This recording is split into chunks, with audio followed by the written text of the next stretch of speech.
Welcome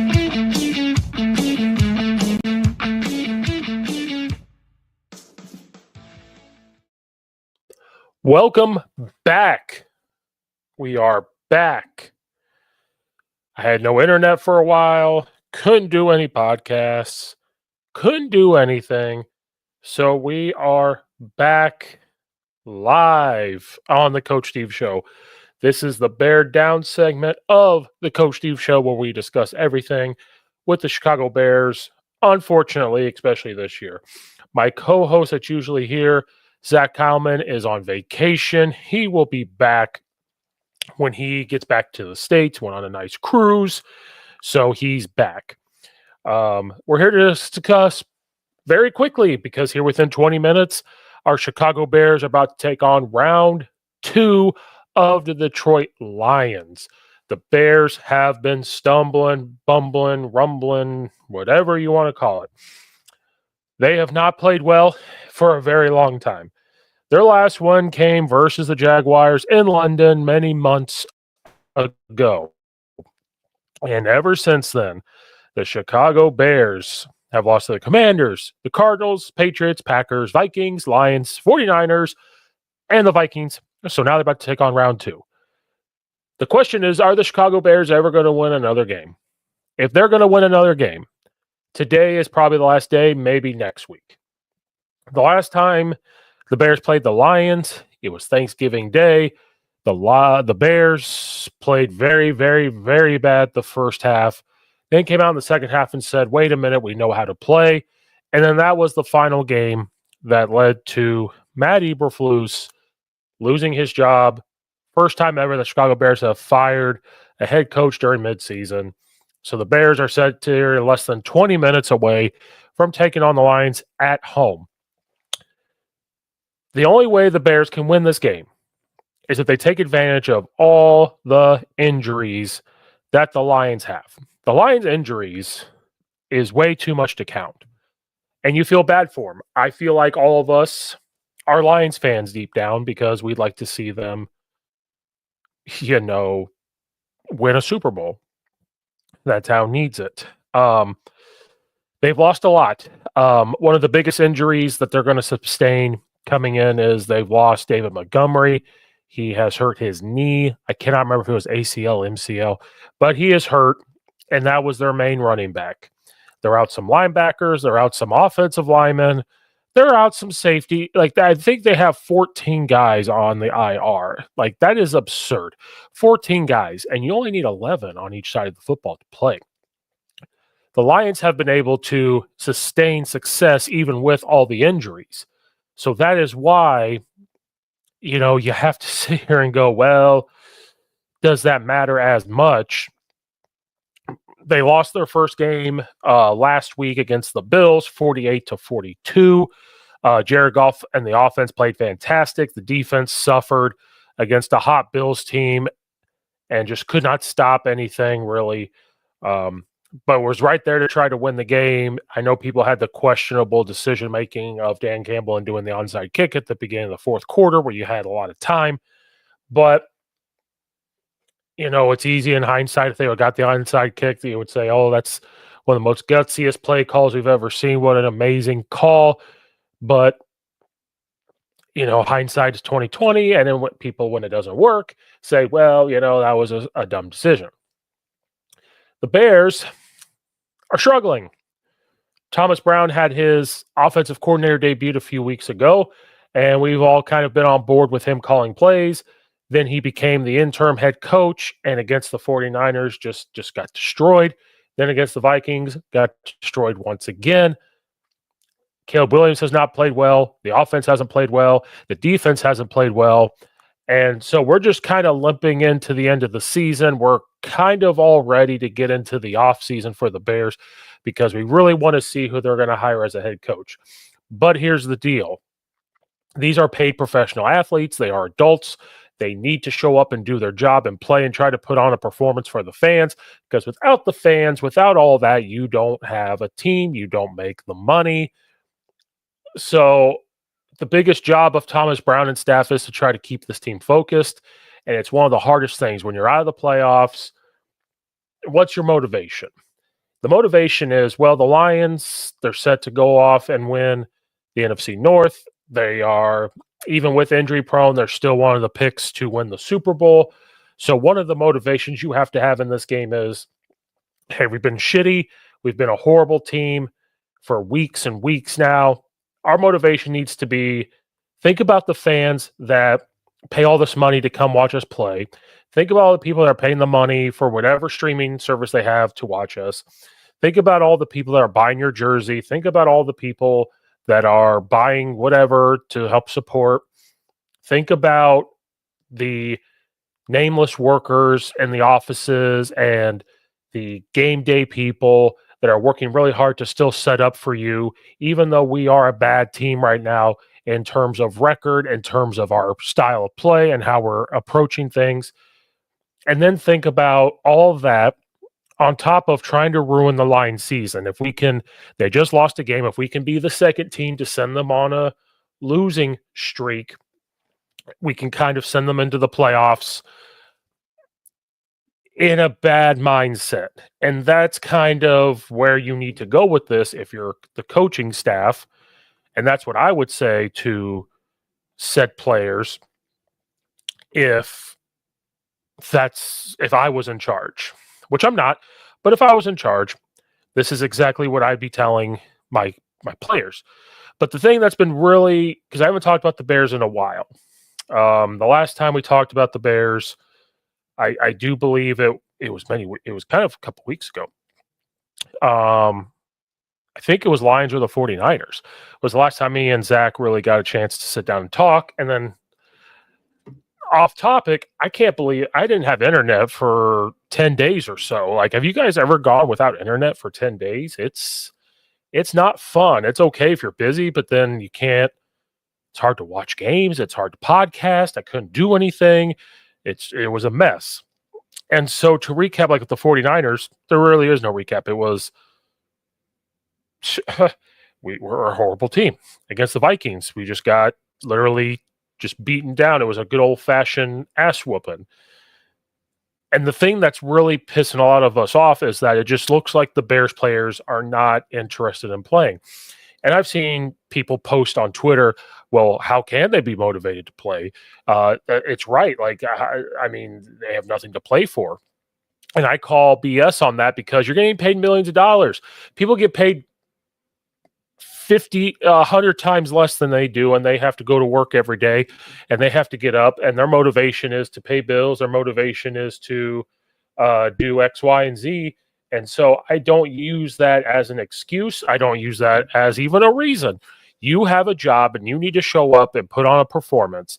And if you don't put on a performance, and if you're upper management of Kevin Warren and Ryan Poles, okay, get out, because we don't want people like you around. We don't want any of this going on. We don't care. We'll find somebody else. And that's kind of the cutthroat thing that needs to happen. The thing that's been really disappointing is when Thomas Brown was the OC, all the players talking about how motivating he was and how they're ready to play. He's getting them ready to play, and I was all on board for it. And you saw it on the offensive side, so we thought we would see it on the head coaching side of it, and we have not seen that from the head coaching side of it. They just don't look like they want to play. They don't look like they're ready to play. Caleb Williams' rookie side is showing. The offensive line's banged up. We're not running the ball hardly at all and not running the ball hard. Our defense is still giving up the big runs. Our defense is not tackling well. They're giving up now big pass plays, which we're not used to seeing, which is what happens when your defense is on the field for a long period of time.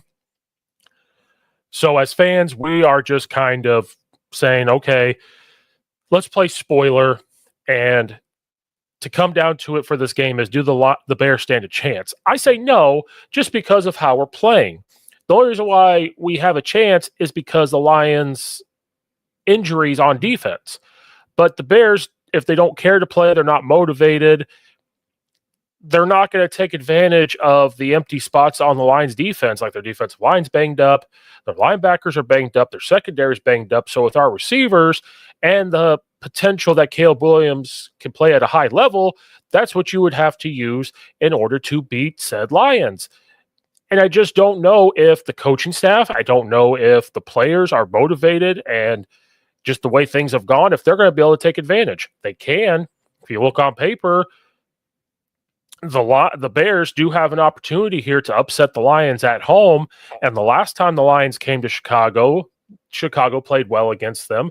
And I mean, this year, the Bears in the second half, they were an incompetent head coach away from tying it up, if not scoring, and a couple penalties. Like, that's how close they were against these Lions the last time. And the Lions are now more hurt now than they were when they played the Bears.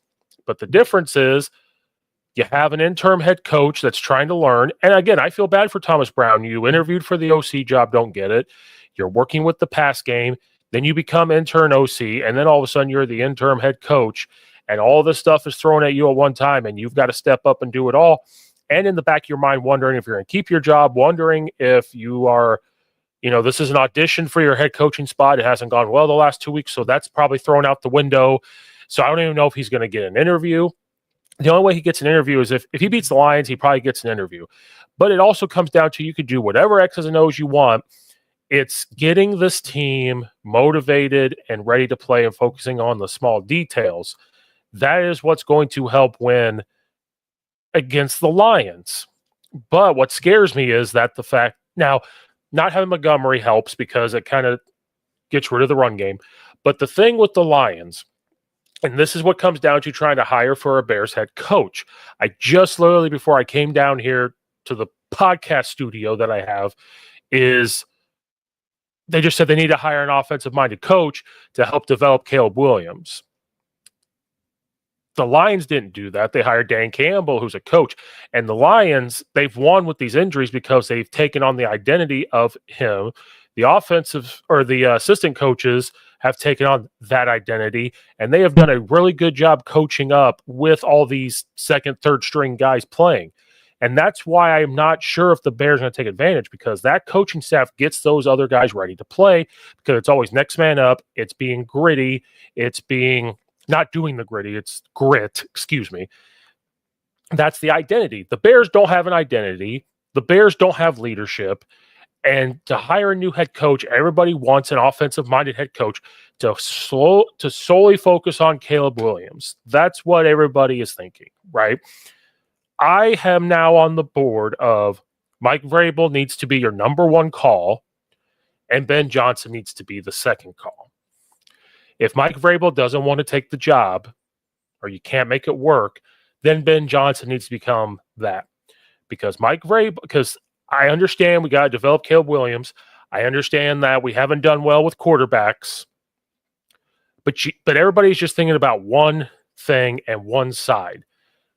The Bears are a mess from top to bottom, and we can't really control management. You can't control ownership, you can't control management. Ownership controls management, management controls everything else.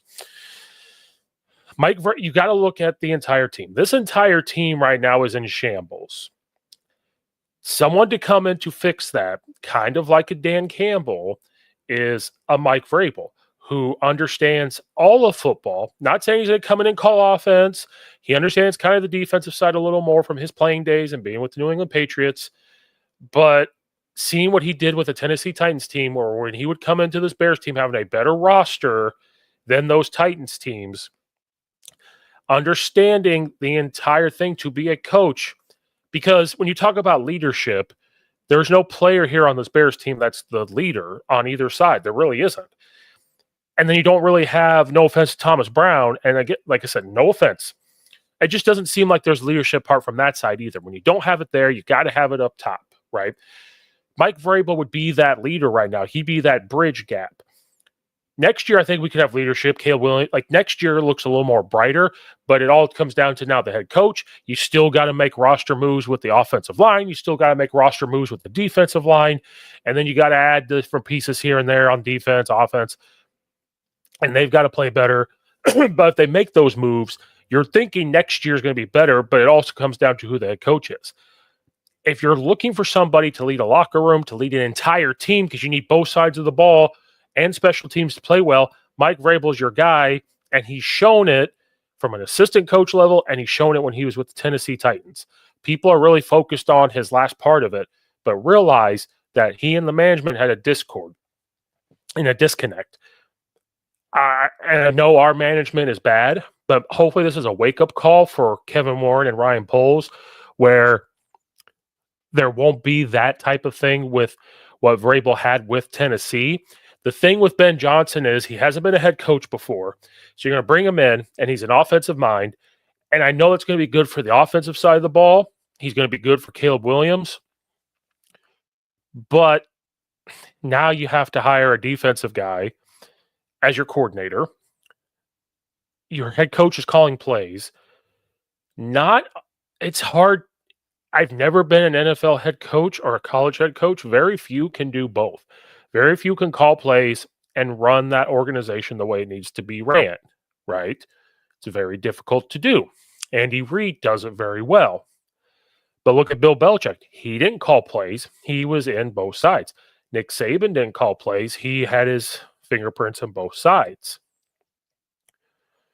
Look at Dan Campbell. He doesn't call plays. He just has his fingerprints everywhere because his role as a head coach is way more than just being a coordinator. Mike Vrabel not being a coordinator and hiring people, kind of like what Dan Campbell did, and embrace who he is and embrace the identity that he wants to be, I think would fit the Bears organization better. I'm not saying I wouldn't be happy with a Ben Johnson hire. I would be ecstatic. But there's still some question marks that you would have to answer. At least Mike Vrabel has that track record of a head coach and getting a team to buy into the identity that he is and being that leader and talk the talk because he's a former player and he understands how that locker room works, understands how the field stuff works. He's proven he knows loopholes and knows rules from the NFL top to bottom, like a Bill Belichick. And that's the kind of missing piece we're missing here. So back to the Lions game. I just don't see the Bears doing it. I know the Lions have injuries, but if Jared Goff goes off again like he did, even though the running backs are a little bit, without Montgomery, they still have good running backs. They still have the weapons on offense. Our defense has not shown to get to the quarterback. Our defense has shown that we can't stop the run no matter what it is. And now we're starting to give up the big pass plays. If that offense goes off and puts pressure on our offense, there's no way. And I know I'm a Bears fan. You're supposed to be Bears are going to win. Bears are going to win. I just don't see it, even with the injuries. I won't be shocked if they win because of the injuries that the Lions have sustained and if the Bears can just finally flip a switch. But I'm not going to be shocked if they lose. We're on a losing streak. Everything is down the tube. But what I want to see is energy and effort. That's all I want out of this game from the Bears. If they show energy and effort, then I'll be bought back in. Even if they lose. They're fighting. They're getting that grit going on. I'm back in. And that's all it will take. That's what I'm looking for in this game is energy, effort, and show that you care about everybody that works that's not general management, like all the other people that work, the game day crew. Worry about us fans. People are at that game right now, and it's freezing outside, and there's snow. They pay hundreds and hundreds of dollars plus money to get there. Play for those people. It might be somebody's first ever Bears game. Play for those people that are coming out to see you for the very first time. A dad and a mom might have saved up forever, and this is their Christmas present to their children to finally go to a Bears game and see Soldier Field and see Chicago. Play for those people. That's what should motivate you. On top of the millions of dollars you already make, but that's what should motivate you in this game. So Bears, be motivated for those reasons. Motivate to try to send the Lions on a bad note as they start to end their season, as they look towards the playoffs. And just show that you care and show some energy and effort. Show some nuts. You know what I mean? So that'll wrap up this. We're back. Internet's back. Get back to podcasting, getting back to people on here. Zach will be back when he gets back into the States. He was on a nice cruise, and we'll continue to discuss the Bears as they wrap up their season. After this week, only 2 more games, and then we're done. We can get into the offseason. College football is a miss, so we're going to be talking about that. Just stuff slowly coming out. So like and subscribe to the Coach Steve Show YouTube channel. Follow right on Apple and iTunes. Follow at Coach_Steve72 on X and Instagram and TikTok, all that good stuff. Thank you guys for watching and or listening. This is Coach Steve. We will see you guys next time.